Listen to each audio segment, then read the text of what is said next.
As one person, I cannot change the world, but I can change the world of one person.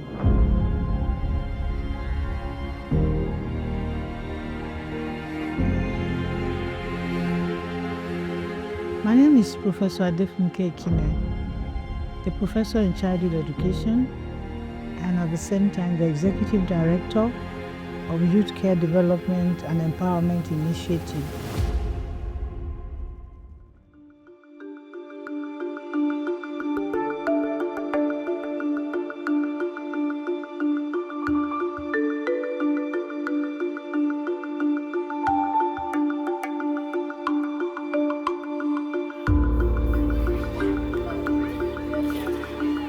Well, when you talk about the development of a child, psychologists have mentioned that there are two main things that are very critical: the nature and the nurture.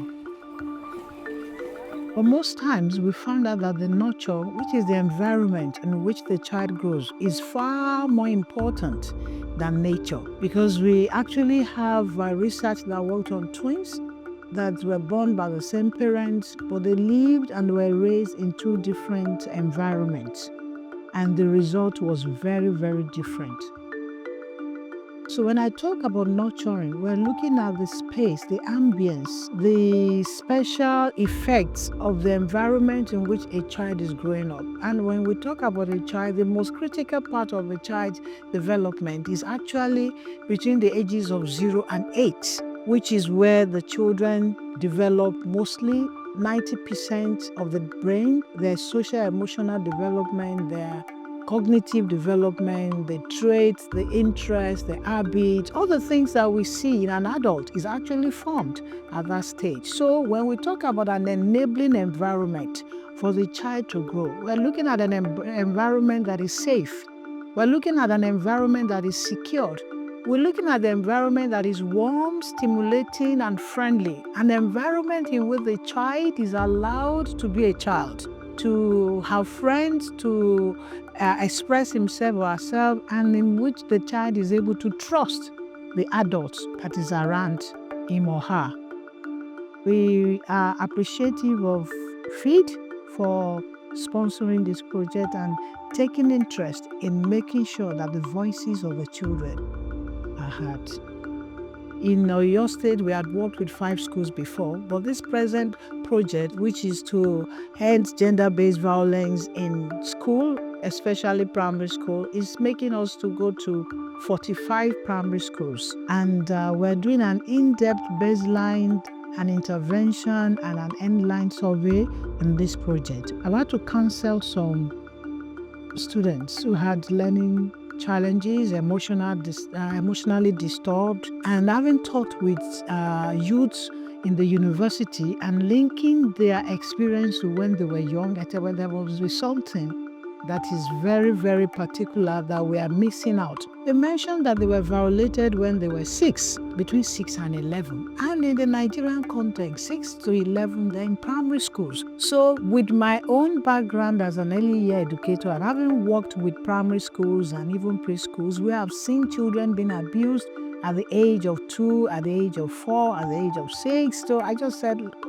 let's start doing some documentation. And we did that study for 1 year, talking with children ages 8 to 13. And we came out with some facts that were really disturbing and really, really heart-rending. Like for us in Nigeria, I found out that 68% of the children said they had been bullied, and we had 47.1% of children that have been sexually harassed. So this present funding that we're getting from FEED is actually a build-up on the things that we've been doing. And because they actually want us to be able to speak to policy, so we need to look at what we call the randomized controlled test trials, which will help us to actually document the experiences of children when it comes to violence. even though it's an 18-month project that started in August, is basically divided into 3 phases. The first phase is what we call the baseline and survey and interaction with the schools. The baseline survey is what some other people will call needs assessment. We actually want to see what is the opinion of the children, what do they know about gender-based violence, what their understanding, the teachers, the administrators, and all those. So before we started going to the field to collect the data, we had a 2-day training for all the enumerators, 23 of them, and we have 5 supervisors, and then we have the technical partner involved in the 2-day training. The training had to do with sharing information and knowledge and data, like I would say the current status of GBV in Nigeria, in Oyo State, the understanding of what it means, the effects, the short term and the long term of all this. We explained approaches in data collection, especially when it comes to children having to get consent from their parents, getting their own assent, and getting ethical clearance for the project. Then we were able to talk about the instrument, tools that we're going to use to collect the data, looking at how effective this will be, what's the best approach to get this information from each school, from the teachers and from the administrative authority of the school, and from the children too, who were randomly selected. We were working basically with primaries 4, 5, and 6 because of the age.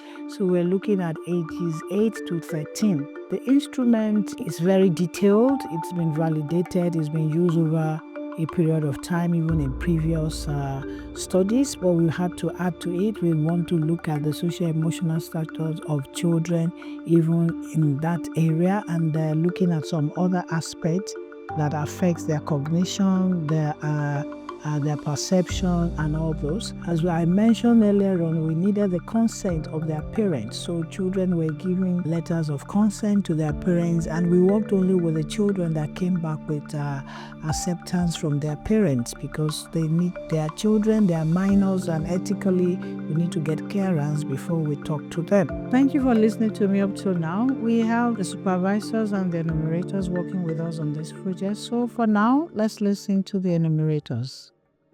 My name is Caleb Subair. I'm a public health professional. My experience so far has been an interesting one. The training has been an interactive section, a section of questions and answer, where we're made to understand what gender-based violence is all about. We're introduced to the methodology for this particular project. We're made to understand what it entails, the study design, the inclusion and exclusion criteria, and what we need to do for this particular project when we get to the primary schools. One of the things that stood out for me today is the role play, the practical section, in which we're able to understand the questionnaires, most importantly, and then know how to ask those questions to the respondents. That's one of the most key things. Our facial expressions, the way we read the questions, are very, very important, and that's one of the things I also benefited. It's really been an insightful 2 days of getting to know more about the project. We were introduced to the tool which we would use. This tool is called the Kobo Collect app. I learned how to use the Kobo app, and I'm ready to implement this on the field. The Kobo Collect app has all the things that will be needed on the field. The questionnaires that we need to administer to the pupils and to the teachers. Each field enumerators actually has a tablet assigned to them, and so it gives them the opportunity to practice ahead of time, and if there are questions, we're able to provide clarifications and all that. And we also had someone calling by Zoom, one of the principal researchers from the US. She told us the purpose for the research, and she encouraged us to do our best to make sure that the data we get from the students and their teachers are actually very good data. No assumptions. We should just apply all the tools that will be given according to the questionnaires that will be administering in the various schools. Your role as enumerators is so essential for us.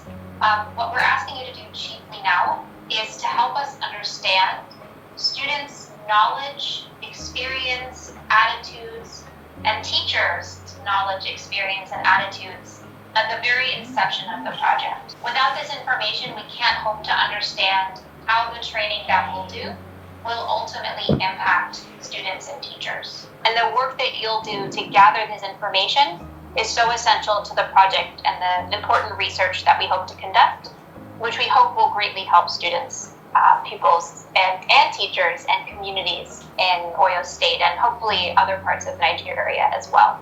I just want to encourage you all, doubts will always come up when doing this kind of surveying, when asking these sorts of questions, and the best thing you can do, the most important thing you can do as surveyors is to raise those questions back, to ask for clarification, and that's the best way that we can make sure going ahead that the data is as good quality as possible. This data collected from the field will be fed into analysis that will be used to generate reports for policy developments. Our enumerators are ready to go to the field and collect our baseline data.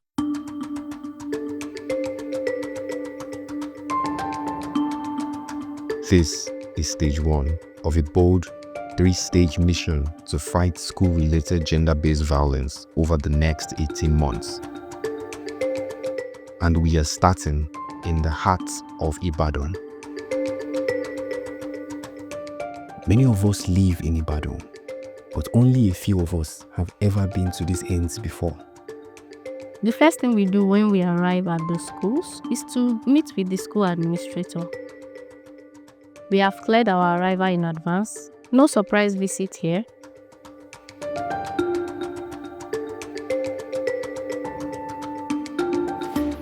Before any questions are asked, we review consent forms to ensure only students with parental approval participate. And after confirming that, we are ready to begin.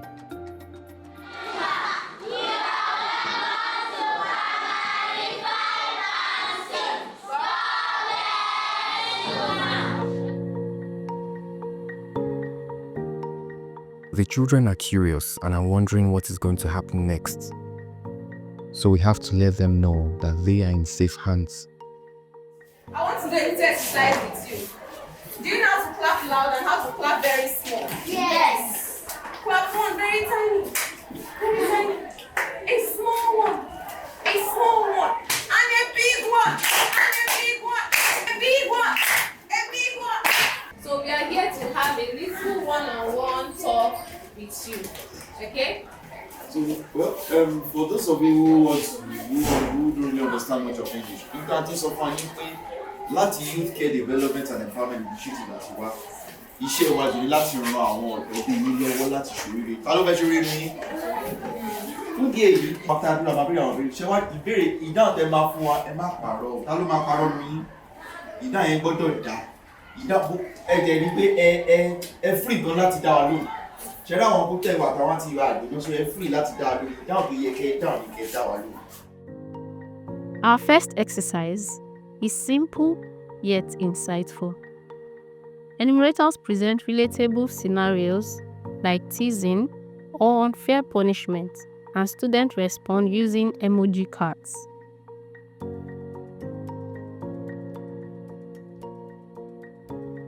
A happy face if it has never happened to them before. A frowny or sad face if it has. We take our time in explaining the scenarios to the children. We make sure that every single one of them understands and is able to respond accordingly.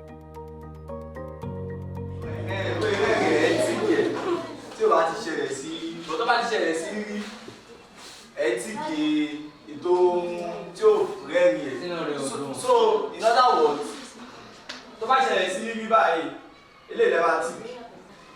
obìnrin àtọkùnrin different kìnìún so but read the same image níbẹ̀ ṣe understand fóbìnrin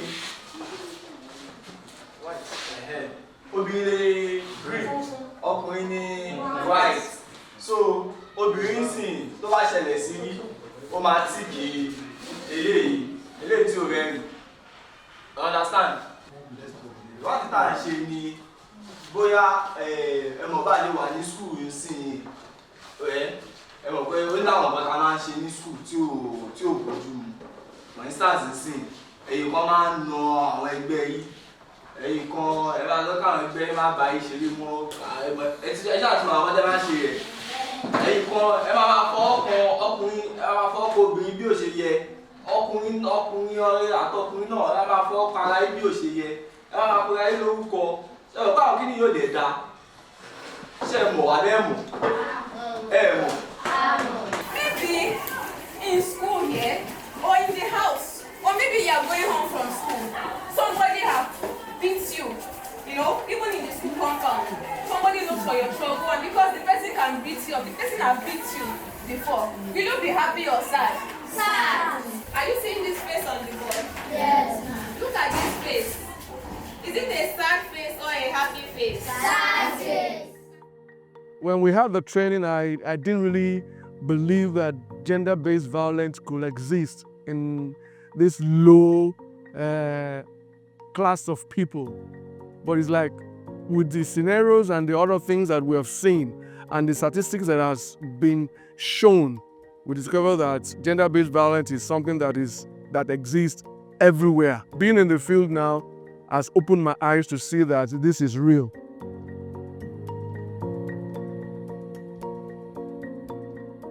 Balancing the adults to children relationship wasn't as tricky as I thought it would be. We came in as friends, giving them our names. They also felt comfortable answering and asking questions after we did the exercise in the beginning. I feel they were even more free to speak, knowing that it wasn't a teacher or somebody that they might see another day. And so because of that, they were free to talk. So I was able to use that to speak to them, find a common ground, joke about a few things and, make it friendly. So they felt like we were friends and were able to talk more with us.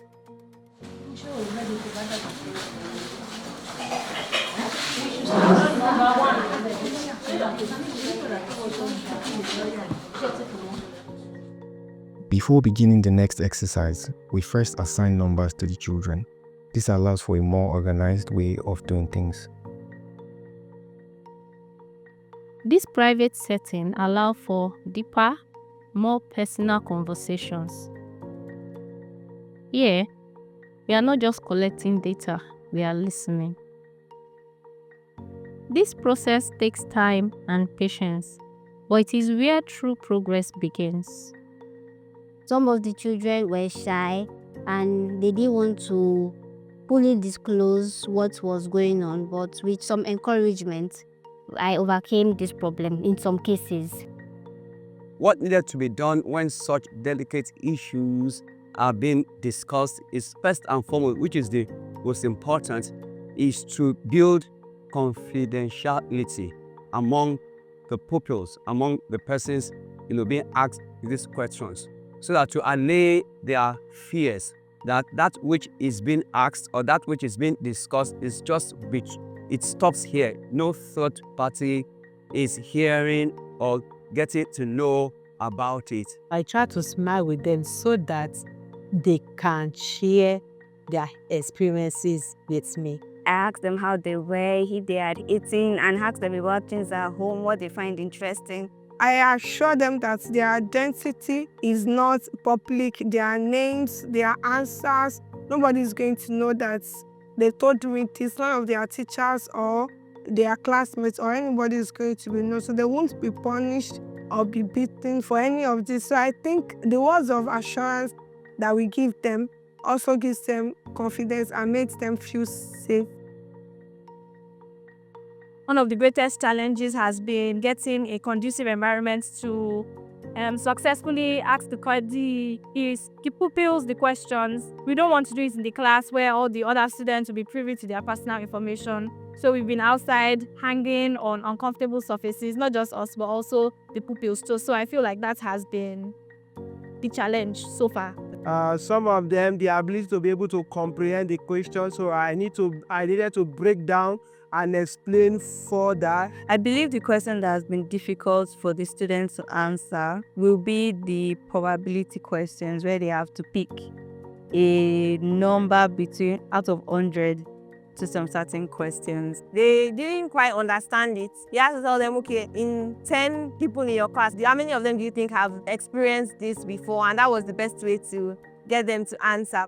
Some of them didn't know the meaning of sex, and I was not eager to explain it to them. Because of the cultural background that we have, that the most difficult kind of question is talking about sex openly to minors. Some of them may have an understanding of, but it's a difficult, at times when you ask such questions, it's like they're either shy or finding it difficult to answer you directly, but you now have to find a way to bring it down to the level of which they understand. The students were very cooperative. They were interested in helping with the survey. They participated actively and enthusiastically, so that I really appreciated of them. Thanks to YouthCare for the amazing work on trying to combat the issue of school-related gender-based violence that has been an issue for a very long time in schools in Nigeria. Thank you very much. What exactly is the effect of this project? I have seen the lives of victims. When children are violated because they are minors and because they cannot talk, it's like they're beginning to die within because they're emotionally traumatized. There's nobody to talk to. There's no way to express themselves, especially when the perpetrator is somebody around them or somebody they see on a constant basis. When we resume in 2025, we will go to the second phase, which is the intervention. So we're giving them information about this menace that we call gender-based, school-related gender-based violence. We're telling them the differences, the types and how it occurs, what they should watch out for. We're talking about the Child's Right Act, and so every child should know their rights. We will have the last part of the third phase, which is the dissemination exercise, where we'll inform the public about what we have found out on the field. This will involve both online and physical meetings. And we intend to use radio stations, we intend to use drama skits, we intend to use stories and physical gatherings at different levels in Oyo State to be able to sensitize the public, especially parents and teachers in schools. So this is like the first project that we really go to the primary school to ask children about this menace. Most researches that I have seen stops at age 15. So we're coming down to age 6 to 13. So it's one of its kind. If indeed we say the children are the future, then let's start advocating for a better future for us by making sure that our children are safe.